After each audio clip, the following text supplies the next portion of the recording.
Oh, it's good to be back. I missed you guys. Lovely. Dr. No. Dr. No. Dr. Michael. No. Why Dr. No? Yeah, why was he called Dr. No? He never said no. Oh, wow. Did he never say no? I bet he did. Remember.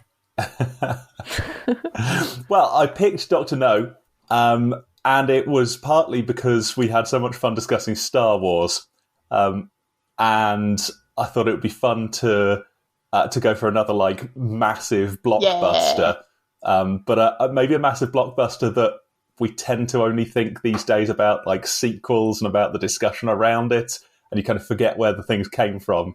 And I thought this would be a good opportunity to take a look at an important piece of film history, which is James Bond 007. Besides which, I know that Wilf likes these. We can't pander to Wilf. That's true. Well, we don't normally, do we? I don't think Wilf wanted Pink Narcissus, so we've got to throw him a bone now and then. If you'll excuse the expression. What do we think? What do we think? Do we like it? Ooh. Who's first? I'll go first. I'm so excited. I liked it.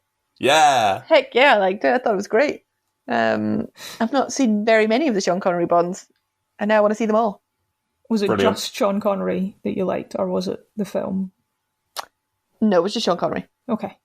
Yeah, could take or leave the film, but my God, Sean, what a man. What about Honey Rider? Honey Rider was good as well. Do you know, I did enjoy the film as a whole. It wouldn't be the same without Sean Connery, though. I couldn't speak for if I would enjoy it as much if he wasn't there. So what did you guys think? I enjoyed it. Yeah, it was decent. I think I've seen it before, or at least seen parts of it. I've watched it with you, Claire. Oh, I've definitely seen it all before then. I remembered parts of it, and I was like, "Oh, is this one of these films that I've seen on a Sunday afternoon, like dozing, or like I don't know, in parts?" Yeah, good film. Awesome, Fernando. Yeah, I guess you're right in saying that it is like the new films, except not new. I can see that this is the origin of 007. I don't know what I thought of it. I might have liked it. I might have not liked it. I'm not Interesting. Sure. Mm-hmm. So, do you like you're a fan of the Bond movies? I think I remember us talking about it at some point. Yeah, no, I think I'm not a fan of James Bond, or at least not the films. But I did like Casino Royale. Yeah. Mm-hmm. Cool. So perhaps you're seeing this with sort of fresh eyes. Not a big fan? No, in fact, well, the only James Bond films that I've watched are the new ones with Daniel Craig. Yeah. Okay. Oh, so this is you'll have noticed some similarities, but maybe a lot of differences as well. Yes. Back to basics a bit here. Well, I should say I like this film. I don't think it's the greatest film ever. I don't think it's the greatest series ever, but it's fun, and it's a cool spy film. There's lots of cool spy stuff, and it was it's kind of exciting, and it's not exactly cerebral, but there's like an interesting thread, interesting story running through it with a bit of mystery. I'm not sure I know what was going on at any point. Oh, we'll see if we can piece it together. Good idea. Did you know what was going on, Claire? I think so. And Fernando, did you follow the story? Well, they were trying to save some science project from probably NASA, from some space agency, and they went to a laboratory and I'm not sure what they were doing in the laboratory. I'm not sure how the laboratory connected to to NASA, but then they were doing something there. And then the villain got defeated. He did. You see, so I'm glad I asked this, because this has always been a problem for me with James Bond films, is they have like fairly complex plots, but they don't really dwell on them. They just sort of be like, oh, Bond, there's somebody with this code number who lives in this city, and these 2 people have been murdered, and this last one, we don't know where he's from, but he's on an island, and there's 15 different government agencies that need to know something. And then it's just like car chases and like sexy girls for another half an hour, and then they throw on another load of random names and stuff at you. I've always felt like they were never that good at communicating the story. I think I followed this one.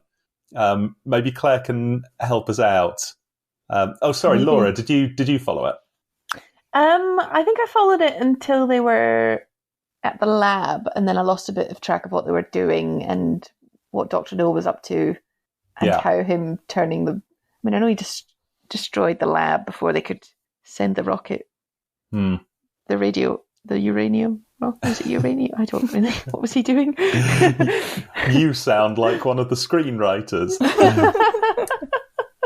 So, Claire, help us out. Throw him in there. He'll be like a pit bull. Have him go back. I don't know. If we don't, who cares? Exactly. What happened in this film, Claire? Okay, so there's a spy called James Bond. With you so far. Okay, and there's another spy in Jamaica, an agent, and they've disappeared, but we think they were onto something. And so James Bond goes out to find out what's happened, and lots of car chases happen, and then he gets to the island where Dr. No's based and stops him from triggering his big radio beam that's powered by uranium that's going to disrupt the rocket launch. A radio beam? Something like that. Some, I don't know,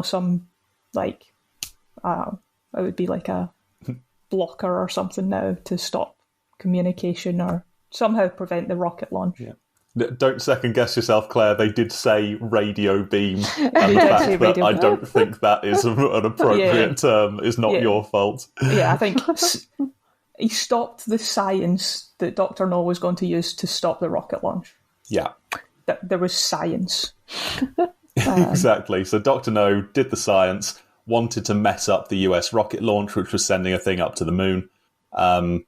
And what was unclear to me is why Dr. No was trying to do this. Maybe he was shorting the stocks in the New York stock market. Yeah. Nice. Did they say that? No, hello, but maybe Laura. He was doing that. I think it was just a show of power, was it not? He wanted the world to be scared of Spectre. Yeah, what did he say? He had some motivation for... Oh, it's revenge, something. Yeah, so he was a member of Spectre, the Special Executive for Counterintelligence, Terrorism, Revenge, and Extortion. Yeah. Maybe he wanted the Russians to go to the moon first. Well, he said explicitly that he was not working with the East, right? Well, that's what they all say. That's what you would say if you're working for the Russians. Spectre don't work for anyone except themselves. Is that not the point? I think that's the idea. That they're self-funded and they just want to do what they want because they're rich and can, and they're inherently evil. Yeah, out of counterintelligence, terrorism, revenge, and extortion, only one of those, I think, actually gets you money, right? Yes. So, maybe these are all just a bunch of people who are already independently wealthy and are just pooling their resources to do some cool stuff. Let's put revenge explicitly in the title of our organisation. Yes. You say cool stuff, it has to be evil as well, because most of those things listed are evil. Yeah. So, genuinely here, we're kind of taking the piss, but was the idea that he was just sort of tripping on power and just wanted to be intimidating and cool? I think so. Because that would explain a lot. I don't think they ever explicitly give you any other motivation. Remind me what the rocket launch was. It was just a NASA rocket launch from Cape Canaveral. Just to the moon? The moon, I think. Yeah, I think they're sending a probe to the moon. Maybe we could fill out a bit of his motivation. Okay. Oh, let's work on it. Maybe he's a flat earther. He's a flat earther. And he doesn't want people to know that the Earth's spherical, so he doesn't want things going into space that can take photos of the Earth. So he's not really a flat earther then, is he? He's a... No, but he makes money from other people believing in flat Earth. He's a podcaster, yes. He's got his own Spotify podcast. Classic podcaster. So that would make some sense. That's one theory. Any other theories? Maybe he thinks the moon's made of cheese and he's got lots of stock in cheese. Yeah. Oh, cheese yeah. That's great. And doesn't like want that. an endless source of cheese. I would sell my stocks in the cheese. Yeah. Well, what do we know about him? We know that he had $10 million, which is, to you and me, quite a lot of money, but I think if you want to build a secret base inside a volcano and disrupt NASA launches, it actually probably doesn't go all that far. And he spent 1/10 of it on one aquarium tank. This makes me think he cares a lot about fish. Yes. This is a good point. Maybe his radio beam was powered by fish oil and radiation. Yes. It makes sense to me. You're either a sea or a space guy. Not both. He's like, why are we investing our money going to space? Yes. We've got the deep sea trenches to be exploring. We could find all sorts of new fish here. Yeah. It's ideological. I like it. I think there's something in that. Yeah, so he's anti-moon. He's so anti-moon. I can see it. He did have a sense of style, didn't he? I loved his fortress. It was really beautiful. cool. It looked like a 5-star hotel. Yeah, I would love to be kept prisoner there. Me too. I was thinking that. I think, nice few days there, just rest. Yeah. I drink my drugged coffee to get off for a nice solid sleep. You drink the Kool-Aid. So I'm going to point out 2 or 3 fairly ridiculous decisions that he made, and I wonder if we can do that Dr. No made. And I wonder if we can do the sort of uncynical sacred text thing where we come up with a reason that was actually did actually make sense in the context of the film. One is him drugging the coffee.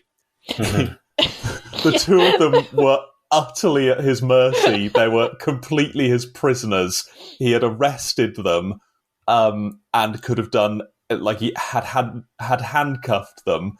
He could have done anything he wanted. He had them hosed down and then showed them through to a 5-star hotel, only then to secretly drug their coffee. Well, let's have some breakfast. How can you eat at a time like this? Because I'm hungry. We don't know when we'll get the chance to eat again. Here, take this. What did he need to drug their coffee from? What did he need to do that required them to be knocked out? And why couldn't he just force feed them the pill or shoot a dart at their neck or something? What was the necessary? They literally just woke up and then he came and got them. Yeah, we saw him standing over one of them in bed, right? Right. Yes. But what? But we know that James Bond's resourceful, don't we? We need to extinguish that risk for the next 12 hours. By drugging the coffee? What if he hadn't drunk the coffee? I wouldn't have drunk the coffee. I would never. No, there's no way I would have drunk that coffee. Well, I don't drink coffee, so. But then at the same time, maybe I would have done, because I'd have figured, well, it's not like they're going to have drugged the coffee. What would be the point? They could have done anything they wanted. Just throwing that out there. Another one. James Bond had not been killed by the lackey he sent to pick him up in the car with a gun. And so he hatched a new plot, a foolproof, airtight hit that can't possibly go wrong, which is to give a geologist a tarantula in a cage and encourage the geologist to leave the tarantula in James Bond's room, with the sure knowledge that it will definitely bite James Bond, and James Bond will definitely die from the venom, and that there's no chance that the tarantula would just leave through one of the windows or just hide in a cupboard, or that James Bond would see it and hit it with a shoe. Oh, was that what happened? Yeah, I had to watch that bit for Claire. I don't do you not like spiders? No. Oh, God, the two of you, eh? Yeah, you'd think that it would be very handy if there was one of us that was okay with them, but no, it's quite a lot of work for us. Tarantulas aren't venomous either, so... Yeah, exactly. I mean, I guess we could say, like, well, maybe this is a special tarantula that he did something with. But yeah, they're radioactive. They're completely harmless to humans. Oh, maybe he could have turned them into Superman, like Spider-Man James Bond or something. Oh, Spider-Man James Bond. Whoa. They never. Did they say explicitly that he wanted to poison James Bond because maybe he wanted to scare him to death? That was the plan. It would have worked on me. I'd have got the hell off that island. I'd have been like, fuck this, I'm going back to England. Whereas... I, by the way, loved that scene. I laughed out loud because when the tarantula's like crawling up his arm, he's just so still and calm and collected, and he's just you see the fear in his eyes, but he's just watching the tarantula creep up his arm. And then the second the tarantula's on the pillow, he flails himself out of bed, like, and you could just the noise he would have made. You can just picture it being like, "Ooh!" Yes, I really identified with that. Michael does a really good scared that I've just seen a spider noise. Oh God! Fuck off! Oh my God!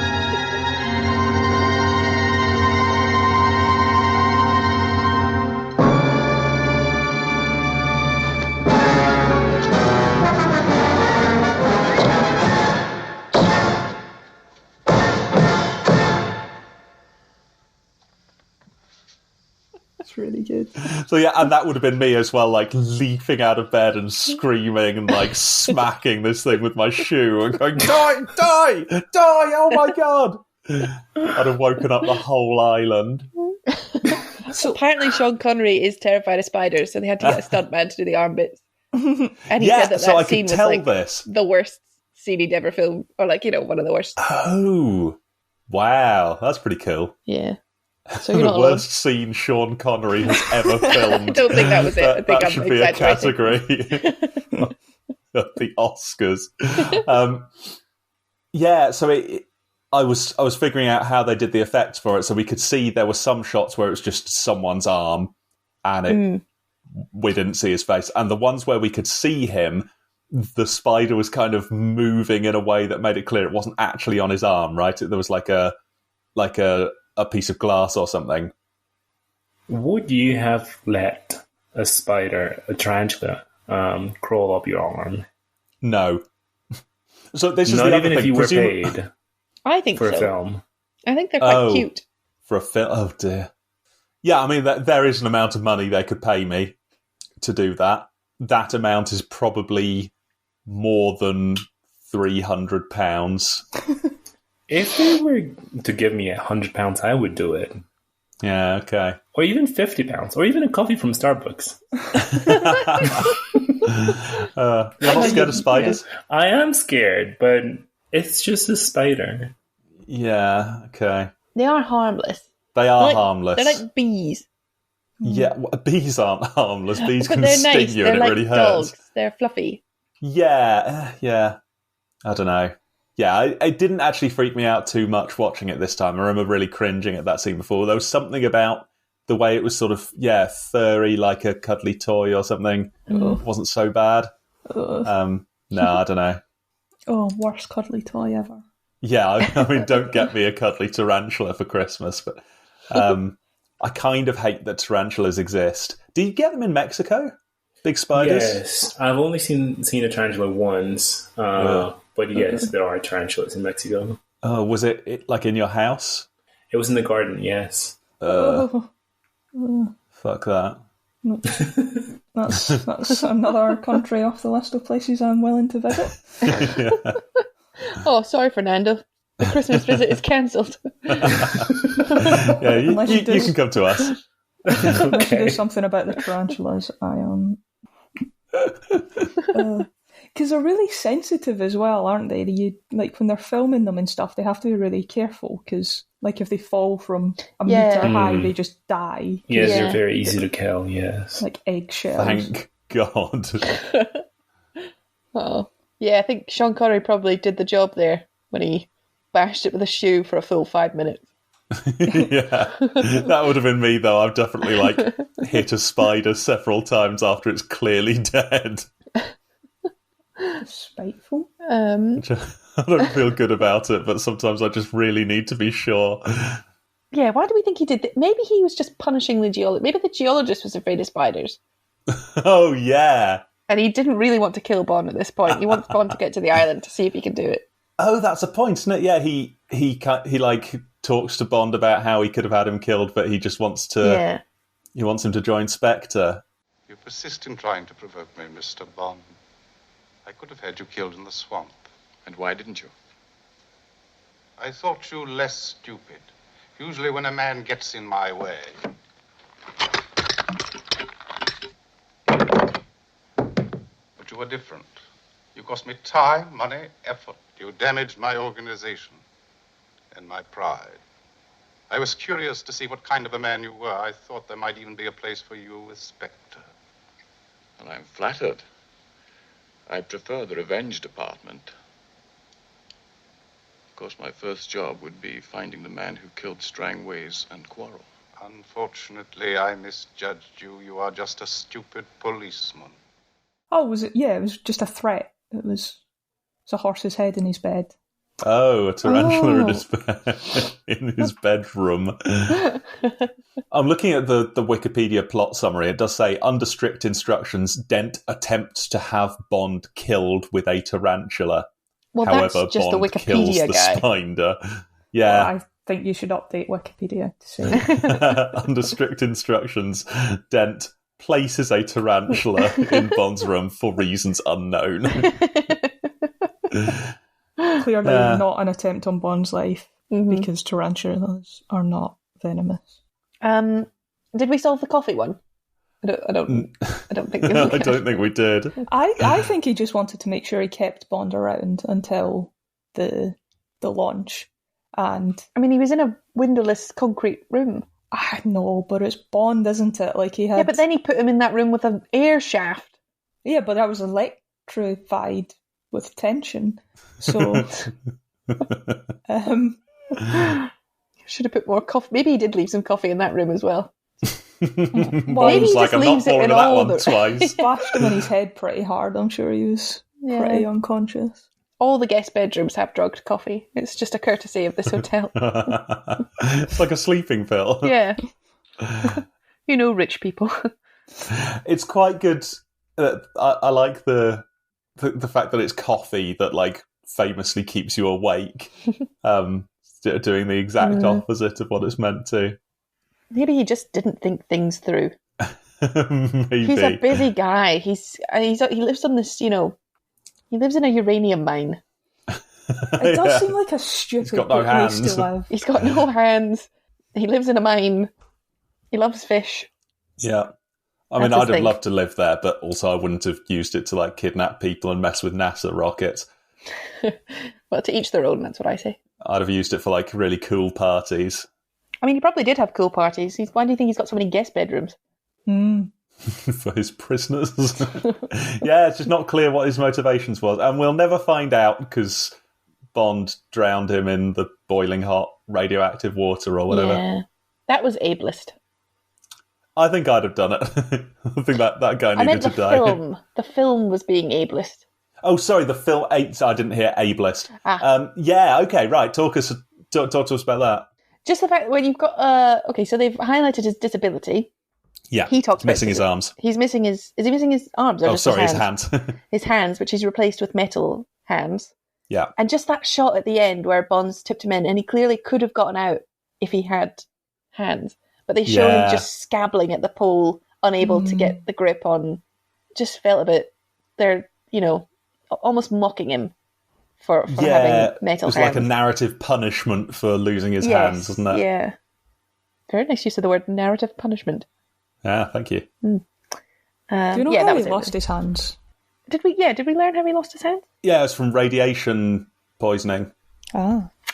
Oh, well, it was. Oh, he did say that, yeah. So that's his Yeah. own fault then, anyway, for dabbling.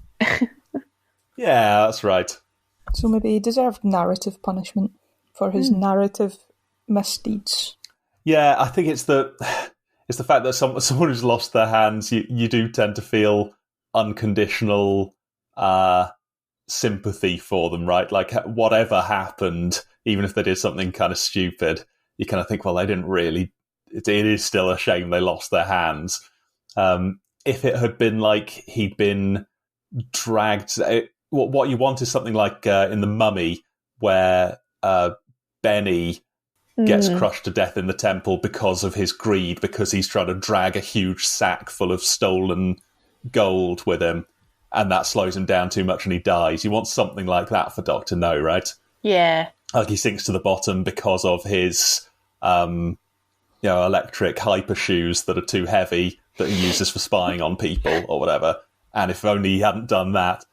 But yeah, also he lost his hands by fucking around with nuclear material that he was using to try and sabotage rockets. So It's just in context. yeah, that's So right. wider If we social take it out of context. if we take it out of context, then that's very different. It's just the shot of his hands. It's just unnecessary. Well, he lost his hands for his greed for science, and he was too greedy. There's nothing wrong with not knowing things. Oh yeah. Yeah. No, I can see what you mean. I thought about that when I was watching it. I wondered if you'd mentioned something like not specifically that shot, but this guy's evil, so we'll make him deformed. Is something that comes up a lot, and is probably not very helpful. Yeah.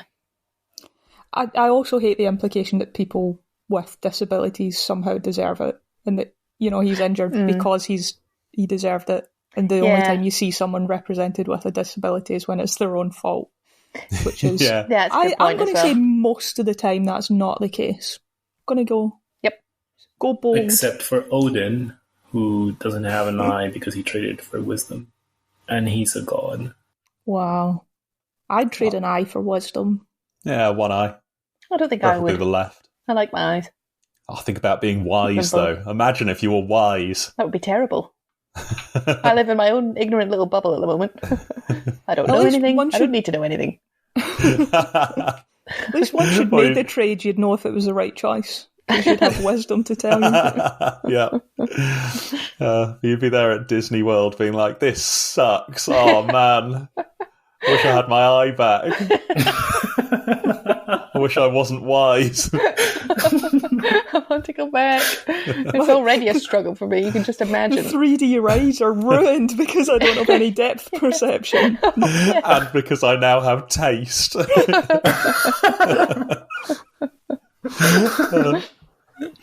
I reckon Odin would hate Disneyland. That's another bold statement I'm going to make. Yeah. I want to ask, and I'm not sure about the answer to this, on the topic of like narrative punishment. were the foreigners all villains and the English people all good? No, No. because the English Not were quite. foreigners. The Jamaicans were in Jamaica. Yeah. Were any of the Jamaicans all right? Quarrel. Yeah. Quarrel was all right, wasn't he? Yeah, he was good in the end. Was he Jamaican? It's hard to say, isn't it? I think he was Was he American? He sounded like he was American, Yeah. but I don't know if that was just like bad casting. Commander Strangways, he done take samples of all the islands. Suppose we start checking the nearest ones first. No. Grab Key's the one I'm interested in. I done take the commander there, and we got away without trouble. It don't do for a man to tempt Providence too often. You see, there's a dragon. I thought his end was also bad. Bad Yeah. ending for Quarrel. Like, poor Quarrel. He didn't want to go to that island. He said, I don't want to tempt I Providence felt bad twice. for Quarrel. But it was the dragon that killed him, wasn't it? Yeah. That was so sad. And they barely dealt with that. We're not meant to care, really. No, he's a red shirt, isn't he? Oh, he They had a mention red it shirt once on. again. He literally had a red shirt on, yeah. I was sad that he died, and it felt a bit like he was a sort of sacrificial lamb character, just to have someone that we kind of like, but we're not too invested in, just to show that it's dangerous here. Yeah. So Quarrel gets killed. They built him up a bit, but it didn't feel like enough. I don't know what I didn't like about that, though, because, it was a pretty horrible death. Yeah, I found him to be one of the more sympathetic characters. Yeah. And Honey Rider? Honey Rider as well. But, can you imagine if Honey Rider had gotten burned to death by the dragon? Right? We'd have been, devastated. Everyone would have been like, fuck that, I'm not going to see that in the cinema again. Do you think? Well, that's just racism. Mm-hmm. Well, possibly. I think there's something in that, right? What are these characters here for? And my fear is that Quarrel was there to be a goodish sort of bloke who gets killed. Yeah. And Honey Rider was there to be a beautiful, helpless maiden who can be rescued. So if she had died, it would have been this narrative disaster that would have ruined the whole film. But it's okay for him to die because, he was just some he was dude. there to die. No. Yeah. Maybe Quarrel was Jesus. Just like Jesus, he was born to die. Oh. Nice. That's what it felt like, right? But he was never mentioned again. Mentioned once. Bond mentions him at the table, along with Strang. I mean, he's just lumped in with, who's the guy who died, the spy who died at the beginning? Oh yeah, Strangways. Strangways. Yeah. Well, he's something about, he mentions Strangway and Quarrel's death, and then that's it. We don't hear about him again, ever. I wanted him to push him off into the boiling water at the end and be like, this is for Quarrel. Quarrel was my friend. But alas, he was my friend. We didn't look after him very well. I was too busy with this lady. I kept telling him there wasn't a dragon.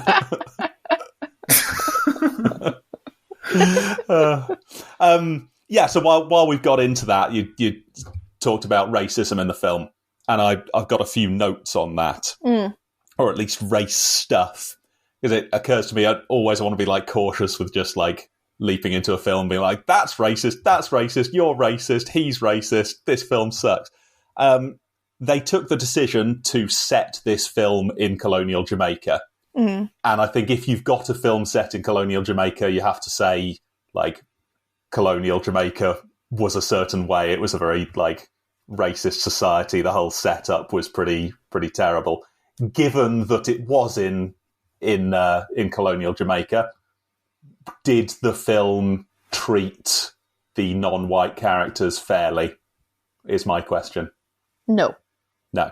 You're right. They were either all villains or they were sacrificial lambs. And they wrote them in, I just got a sense that they'd just written them poorly. Yeah. The dialogue, so it didn't feel natural. It felt like a white person has written this. Yeah, okay. But I don't know that for sure. But yeah, go on. What makes you ask that? What did you think?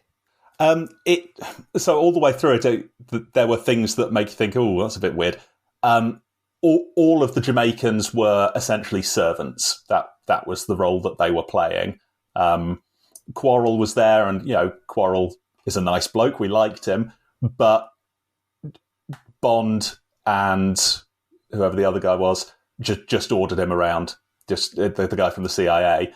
It's a Quarrel, go and close the door. Quarrel, get her, bring the camera over here. Get her, Quarrel, and the camera. She being a nuisance to you, huh? You want for me to get rid of her? No, just ring the Gleaner and find out if they send a photographer here tonight, will you? Okay. Second time nothing's come out. Give her arm back. Quarrel, keep her hand there. Quarrel, let her hand go.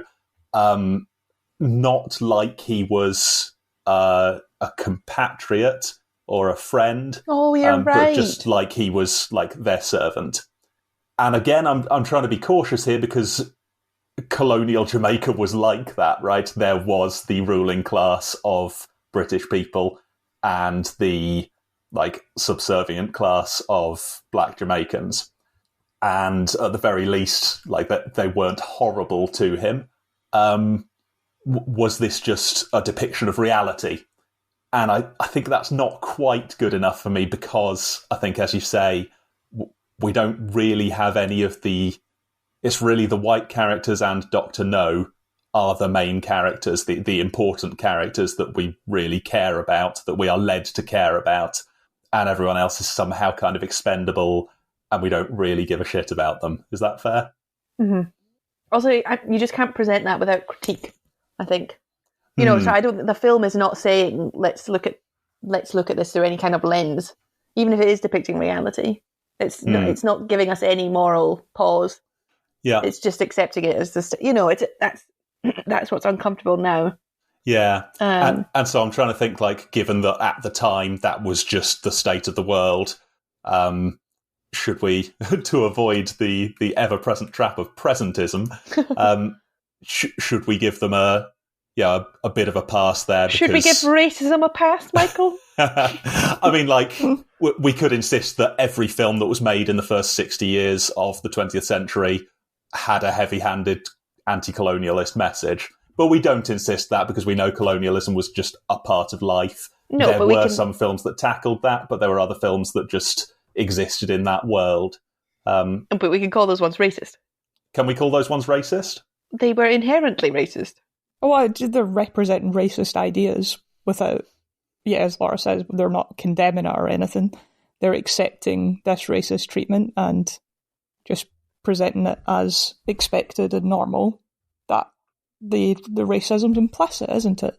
If you're just representing that without comment, it's because you don't feel like comment's necessary because you think it's acceptable. Yeah, so I guess that's where you're using the word inherently. They're just built from a racist foundation. Yeah. I mean, you can accept that. But you know, there's perfectly valid, I think, to critique that and then say, but that. You know, look at the context it was written in and built in. That's why it's like that. We understand that, but we can still say that that's because of these. It was built in this racist society, and it is implicitly and inherently racist. That sounds reasonable, doesn't that? Yeah, we're not saying they're any worse than their peers, but we're saying that them and their peers held racist views. Yeah, so we could say almost all films that came out in the early 60s were racist. But this was not particularly racist by comparison. Yeah, I'm happy with that. How could we have spruced it up a bit? How could we have improved things? I think a good start would have not been having like very obviously like ethnically European actors playing Asian characters. But I didn't even notice that. That's a good basic start. Yeah, I noticed that. Dr. No just had sort of eye makeup on. Yeah. Nice. I think things like that would help. Yeah. You would, I suppose, have it not be written entirely by, and you know, presumably directed or production team white people. So there's lots of, I think, structural things you could do to improve that and get different perspectives on board so that you could represent those perspectives truthfully. Yep. And not just make assumptions and tell stories that aren't yours to tell. But I suppose a part of that would be giving your black characters agency and, you know, depth, and not just use them as disposable plot devices. Yeah, so this could have been the first film in the Quarrel series, right? Yeah. Well, Quarrel does reappear, or Quarrel Jr. comes up later on, doesn't he? Seriously? I think so. No way! I can't remember. I don't... That's nice. I don't remember much about... you know, that way you've just seen bits of Bond films. Yeah. Film with it, Live and Let Die. Bond teams up with Quarrel's presumed son, Quarrel Jr. Yes. I have a question about this film in relation to another film that we might have seen. So it's very clearly the inspiration for Austin Powers. Yeah. Dr. Evil and Dr. No. Yeah. How well do we think that works as a parody of this film? Is it superb, isn't it? I haven't seen it in a long time. In fact, so I did notice watching Dr. No this time. This is the first time I've seen it, having seen Austin Powers. Dr. No's first line when he's on screen is, $1 million. $1 million, Mr. Bond. You were wondering what it cost. As a matter of fact, I was. That's got to be deliberate. Yeah, I think they play off this very well because it's all about the sort of weird 1960s filmmaking. The first Austin Powers film, if you've not seen it, is well worth a watch as a parody of this. Quite clever, a lot of the stuff they do.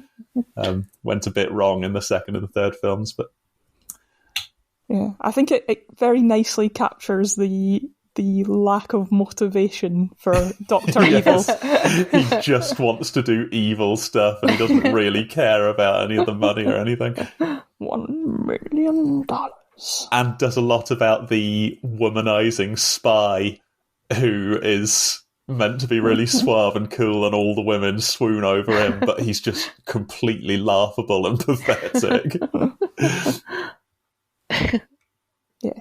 Yeah, I think it. As you were saying, Michael, having gone back and watched it recently, it is a very good parody, I think. Yeah, the other parody I'd mention would be Help, the Beatles film. Oh, which I've alluded to as well. Yes, exactly. Yeah, what did they do? Even end up going to? I think it's not Jamaica, but the Bahamas, where they're being hunted down by this shady organisation. And they end up sneaking into their secret lair, and one of them gets caught in a cage that's electrified with high tension. And a lot of the same kind of car chases around cliff tops and all that kind of stuff. It's good. What do we think about the central character then, James Bond? I love He's not very. Well, I don't like him. No, he's not a likeable man. No, why not? But people do love him, don't they? Well, I love him. Yeah. So I think Laura's captured the general view on it, right? So, firstly, why is he terrible? And secondly, why do you love him? Well, he's arrogant. He's kind of a rapist. I mean... Kind of a rapist? You know, is he kind of a rapist? I mean, he's happy to deceive women into sex. He's happy to push them over and, just grab them. Very gropey man. He was a little gropey, wasn't he? Yeah. Touch gropey. Aggressive, I would say very sexually aggressive. Mm-hmm. Yes. Yeah, we can definitely say sexually aggressive. Yeah. Like he just, but also he's just so charismatic, isn't he? Yeah. He's just such a charismatic man. I love his dress sense. I loved it when he was wearing his sky blue cotton romper. That was beautiful. Was that a romper? I thought that was no, I suppose that was a two-piece, wasn't it? So it was, three-quarter lengths and a polo neck. It was excellent. Oh, not a polo neck, a polo shirt.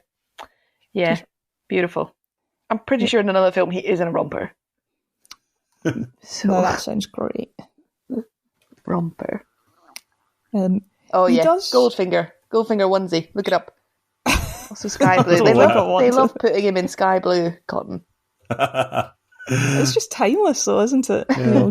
The old sky blue. I'm wearing a sky blue romper right now.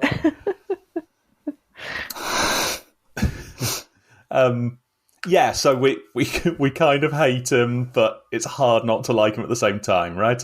Yeah, I think so. What did you think of him, Fernando? Did you think he was handsome? I thought he was handsome. Yes, that's my opinion of him. That's my whole opinion of him. Yeah, that's the main thing he's got going for him. What happened with Sean Connery? He did not age well in that sense. I think he aged wonderfully. He just didn't age into a handsome man. No, he aged into a bit of a clown, right? A very cute. Yeah, he thought, I'm just going to do comedy now. Yeah. Or I'm just going to do shit, silly films. I can only assume he just loves being an actor. Yeah. Because he really, I assume he didn't need the money for any of these later films.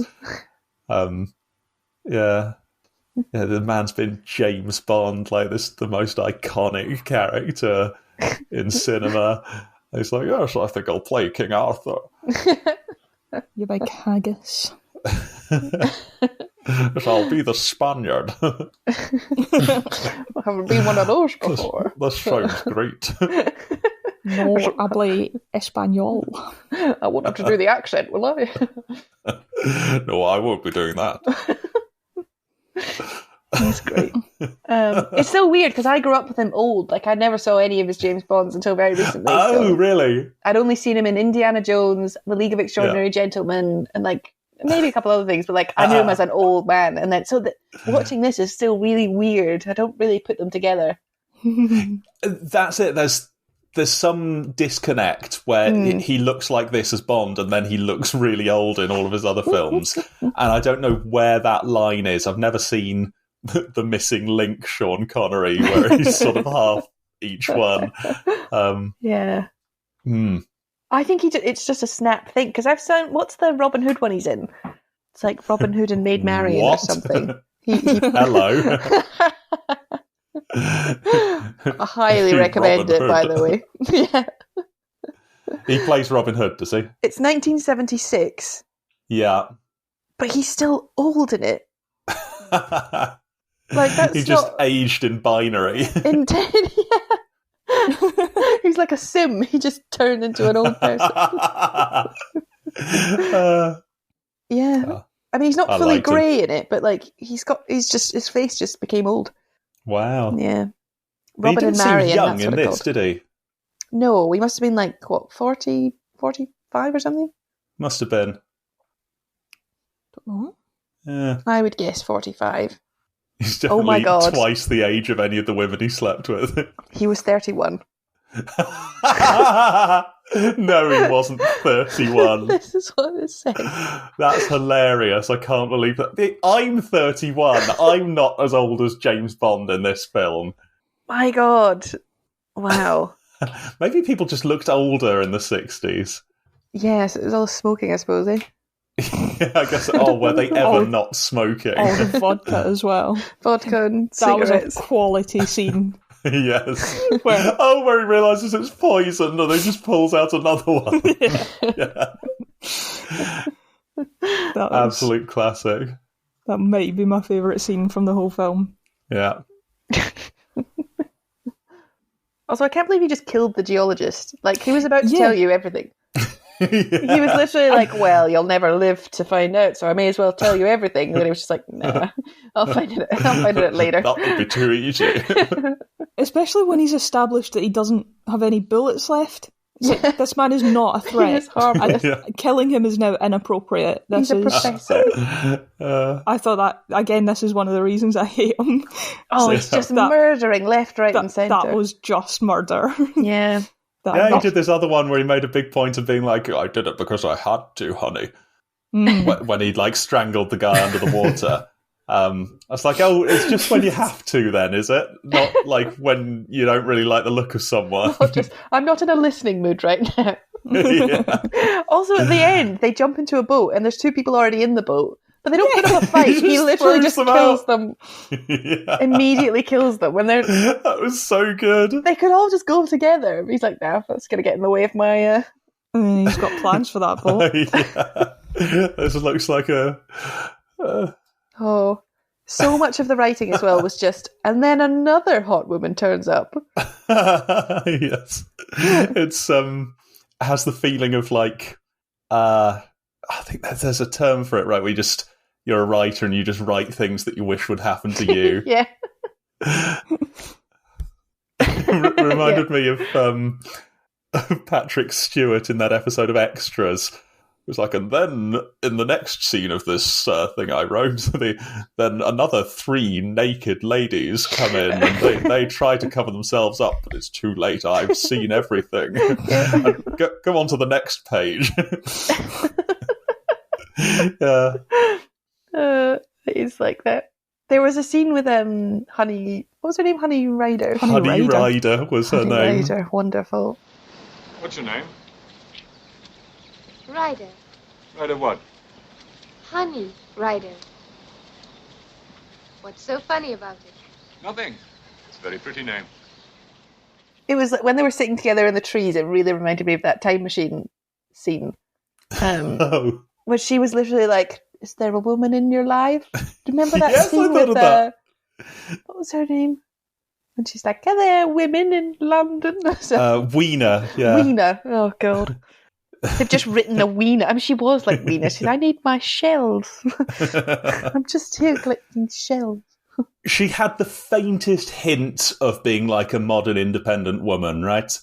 Did she? Yeah. So she was doing her own thing. She was getting the shells because she wanted them, because she was like running her own business or whatever. And he'd be like, shells at a store in Miami. Yeah. Well, it's a job, isn't it? Yeah, you do you. And it's a job that requires her to be in a bikini, lest we forget. Yeah. That is the main point. You don't point. go swimming in your full clothes, do you?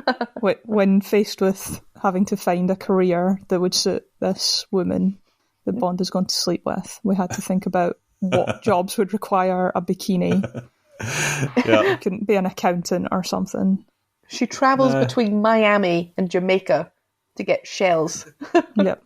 Yeah. I mean, No what are her shells in Miami. overheads? Well, even just that one was $50, right? That was a lot of money in the 60s. I guess. I'm all fine. I'm a big. I guess some of you guys don't think that that women should be allowed to start enterprises, but I thought it was pretty. Sorry. So he would like tell her to leave your stupid shells, and she'd be like, "No, damn you! I'm taking these. Fuck off." Hey, don't bother with those now. Oh, don't bother. Are they valuable? This one is worth $50 in Miami. 50. That she at least had some kind of drive. She wasn't just a complete wet blanket like the girl in the stupid stage play with the goose. Oh, Mary. Bo Peep and was it Mary? Okay. What was it called? The one who had to start Babes in Toyland. Babes in Toyland. She wasn't just a complete waste of space like her. I just can't do maths. Exactly, yeah, the one that can't do maths. Whereas she's like, that shell right there, that's $50, and there's 5 shells, so that's like $100. Nearly $300. Yeah, and she was, and I think there was something to be said, especially because remember this came out in 1962, not 1968, and that was a big difference. Like she was kind of sexually liberated in some kind of way that I think was meant to. We should see her as being like quite independent and interesting in that. Like she wasn't just like trying to find a husband or whatever. Well, she was raised by a liberal academic, wasn't she? So I don't remember now. Was her dad not a professor of geology or shells? Microbiology? No, he was a professor of shells. Marine botany. They moved around to wherever there were shells. That's what she said. I'm quoting her. I haven't got any family. There was only my father and me. You mean you're here all alone? Where did you live before you came to the Caribbean? All over the world. The Philippines, Bali, Hawaii, just about anywhere there were shells. Professor of shells. That seems reasonable enough. I do think we should go back to a world where academics have just a massive office with a secretary who stops people coming to interrupt you. I think that would be something we should move towards again. Yeah, I wonder if that never really existed. Oh. But yeah, definitely if they'd like written that to be more realistic, it would have been like he turned up and like tried buzzing into the building and couldn't quite get in, knocked on his window, and he came out and be like, "Can I talk to you about?" And the academic would be like, "Yes, anything, because I'm in a really boring task at the moment, so just please distract me. I can't write any more grant proposals." Yeah, he'd definitely be in the middle of marking, wouldn't he? Yeah. Should we get a coffee? Come on, I'll do it.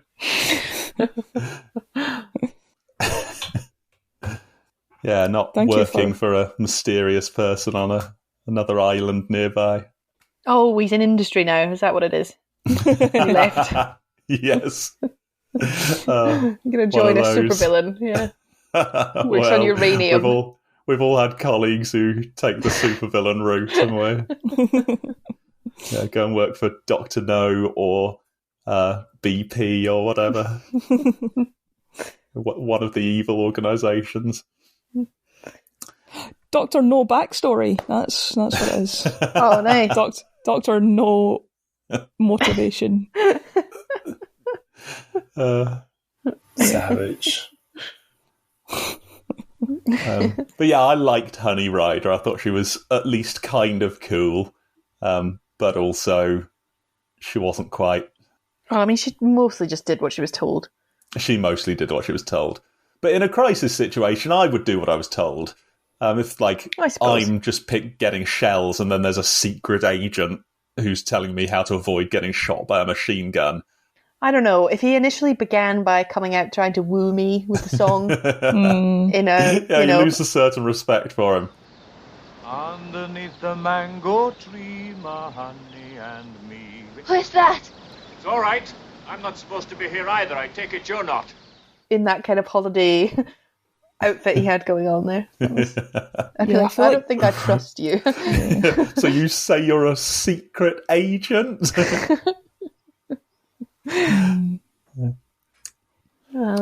Claire, I had a note when the last time we watched this, which I remember, you said you had trouble with that Calypso song that they're all singing.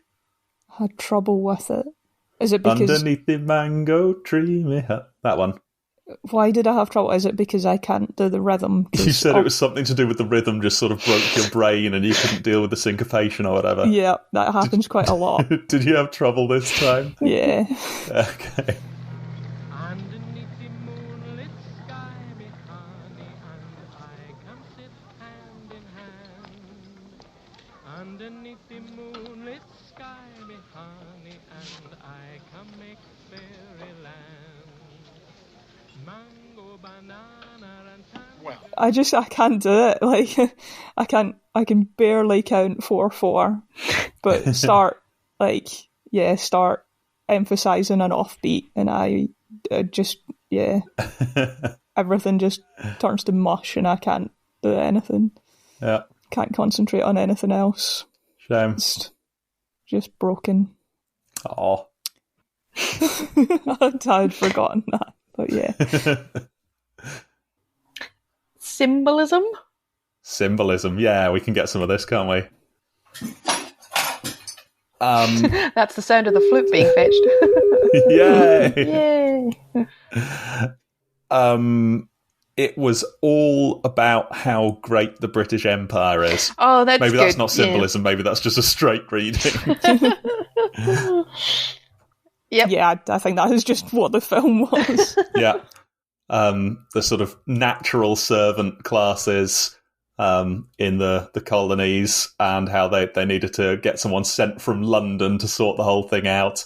The whole thing that, by the way, was caused by foreigners, don't you know? And even though the Americans were there, they were not able to fix it without the British. Yeah, they just like followed orders dumbly. Yep. Also, he does know his boat's going to have to still get towed somewhere at the end. Yeah. Like, you're causing all right, you want to just drift in the ocean then? He probably figures he only needs about 15, 20 minutes and then he can work it out, right?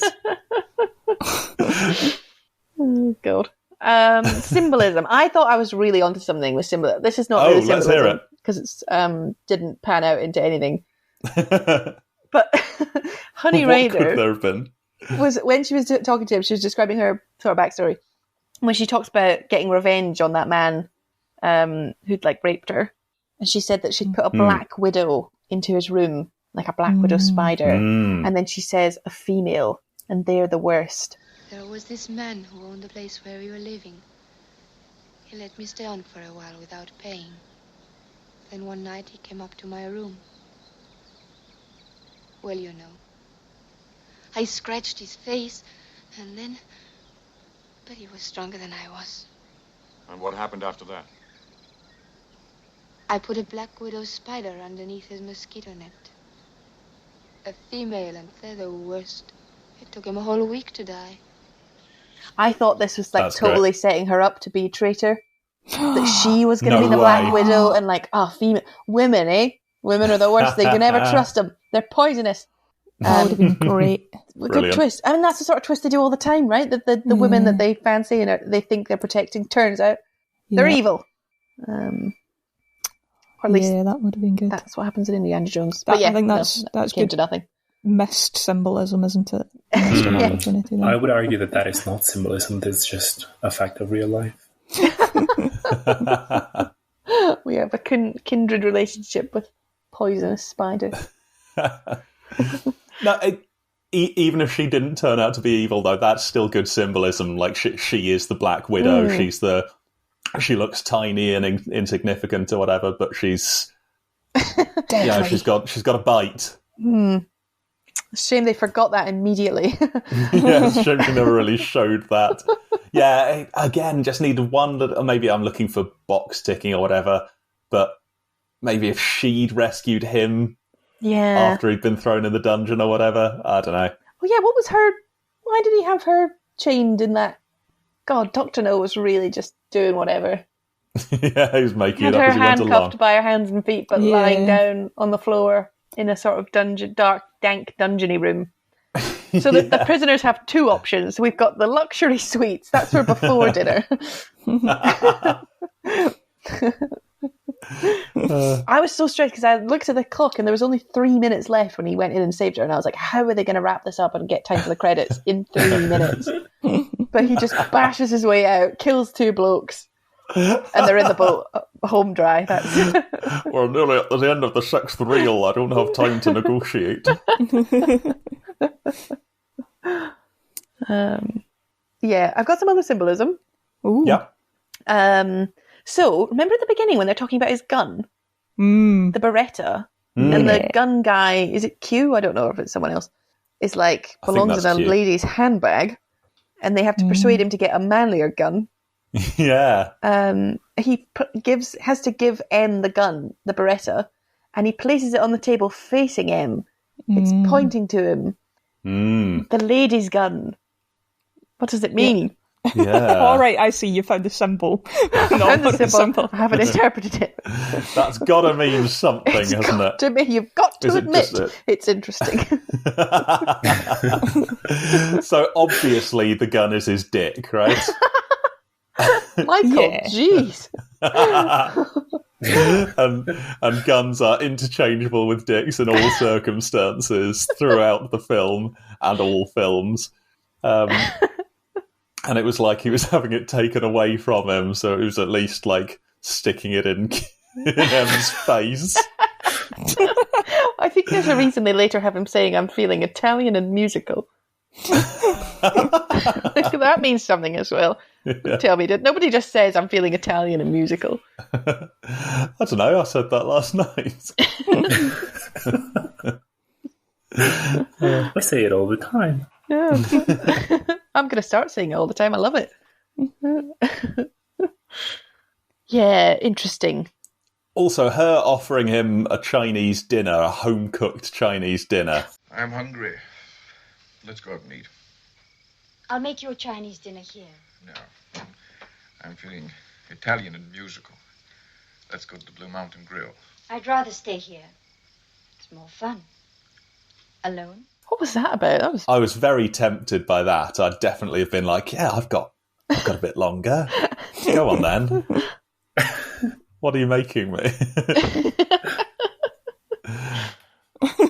This is why you aren't allowed to join the Secret Service. I suppose.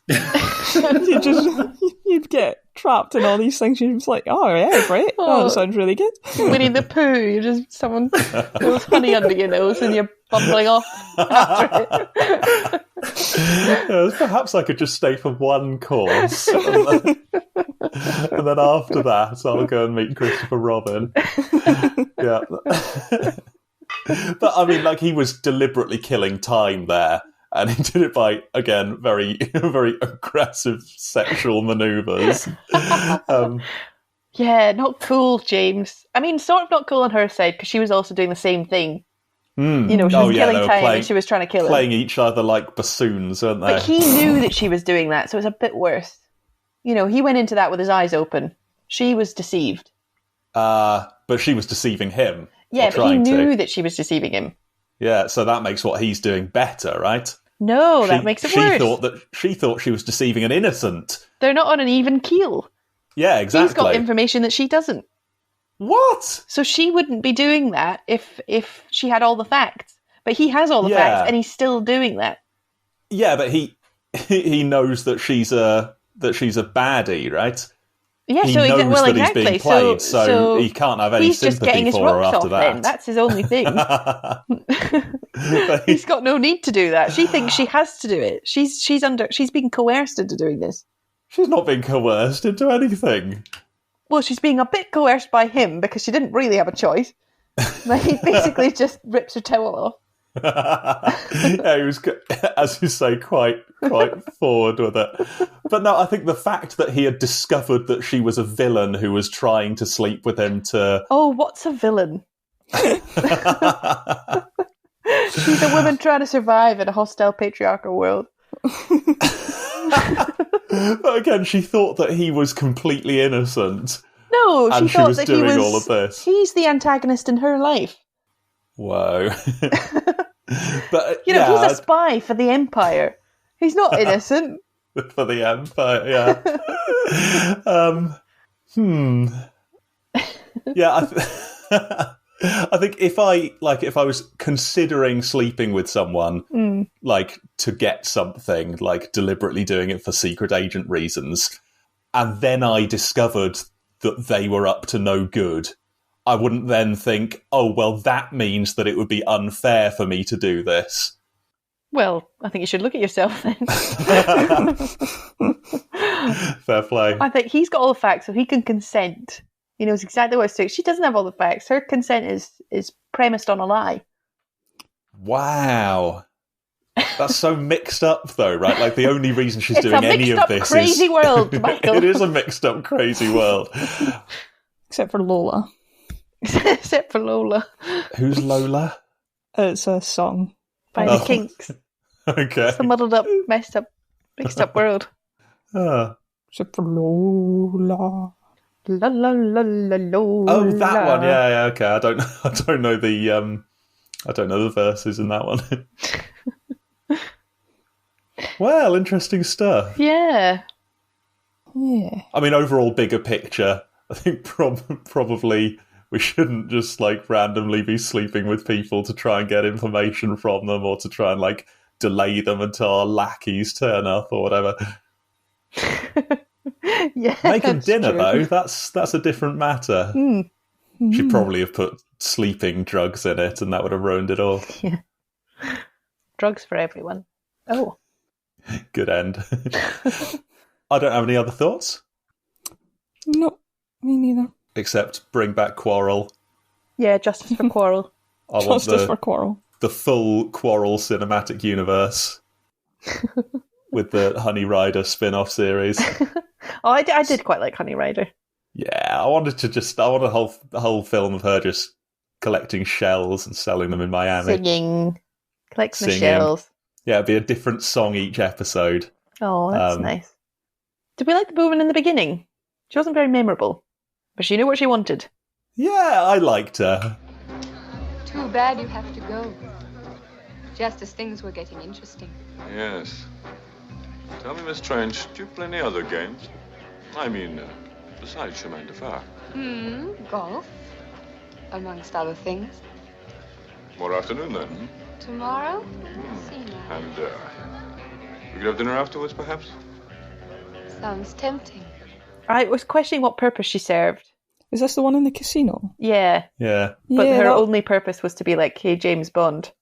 Yeah, was that just to establish him as a womanizer? Because he then went and immediately felt up Moneypenny. Yes. Yeah, I think they both...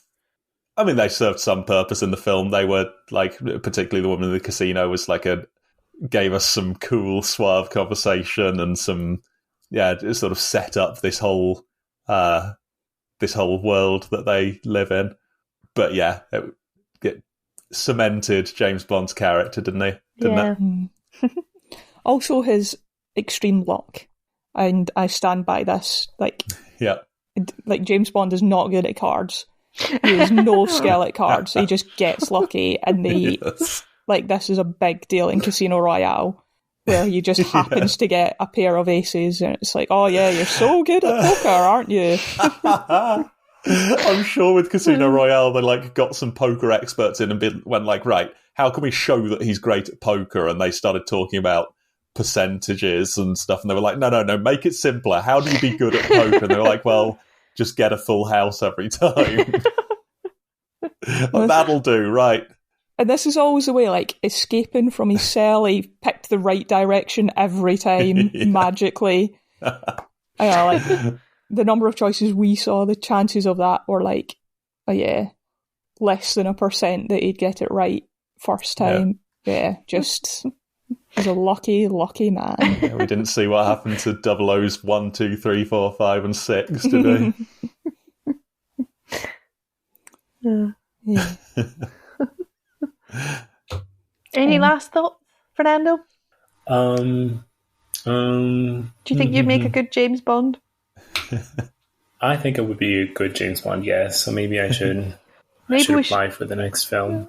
Oh, you should. Oh, that would be a different tone. Yeah, I can see that. And a welcome one. Yeah, a refreshing change.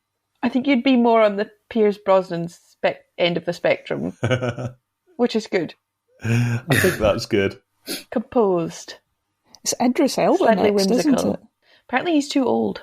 Well, I was thinking he was too old, and that therefore he was a poor choice. Well, they started that rumour like 15 years ago, right? That it was going to be Idris Elba. Yeah. I think he's missed his window. Oh, he'd have been good as well. He makes a very good suave detective. Were there 4 characters that we can cast ourselves as? Oh. Obviously James Bond, Quarrel, Honey Rider, Backseat Dr. No. Damn!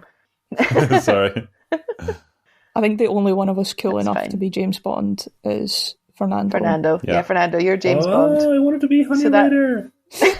Well, too bad. Oh, in fact, she's pretty cool as well. Yeah. Oh. Yeah, I think you have to be both Fernando. Damn. She's going to make the boat scene a bit awkward. I'll be scientist number 5. Only in a high, like, protective suit all the way through.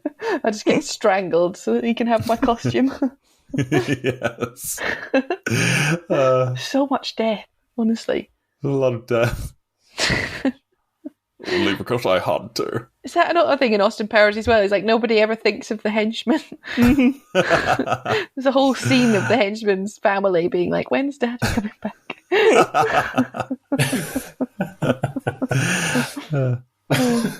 Oh well. Should I play the music? Yeah, I think so. Oh, I should have got a Bond theme lined up, but I didn't think about that in time. So we can all just imagine what that would be like while I play our usual. Ba-da, ba-da, ba-da, ba-da, ba-da, ba-da. Okay.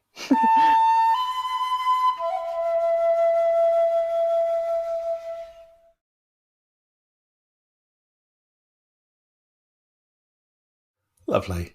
Lovely. Who's in the hat? Just 2 people left. I think it's just the girls. The gals. The gals. At last. Typical, the girls are just an afterthought. Yeah, you 2 last. 2 macho films from the boys. James Bond and... Oh, wait. We the Poor. Well, come on then, give us a nice girly film, one of you 2. Mean Girls. Mean Girls. I'll count you in. 3, 2, 1. Rock. Oh, we're going to have to go for a second round. Oh. 3, 2, 1. Paper. Oh. Wow. Is it 3 in a row? 3, 2, 1. Paper. Oh no! You guys. I'm so excited. We're too evenly matched. Do you both know which one? Do you know what films you're going to pick? Yeah. Kind of. Okay. 3, 2, 1. Rock. Scissors. Oh! Laura's got it. Yeah. Think. I don't know. Are we ready? Like, who's ready? Who's ready? Who's What? ready? Is that the name of a film? No. I'm asking you all to choose. if you're ready. The next film. I'm ready. I'm ready to choose. I'm ready. Well For then, what? the next film will be Oh, The Bounty! Oh! fantastic. And you can't say fairer than that. The Bounty. Oh, I misunderstood the question. I'm so glad this one wasn't me. Oh. Is it 1984? 1984. Amazing. Sorry. I just think it's time. Oh, thank you so much, Laura. How I can't exciting. wait. Yeah, me neither.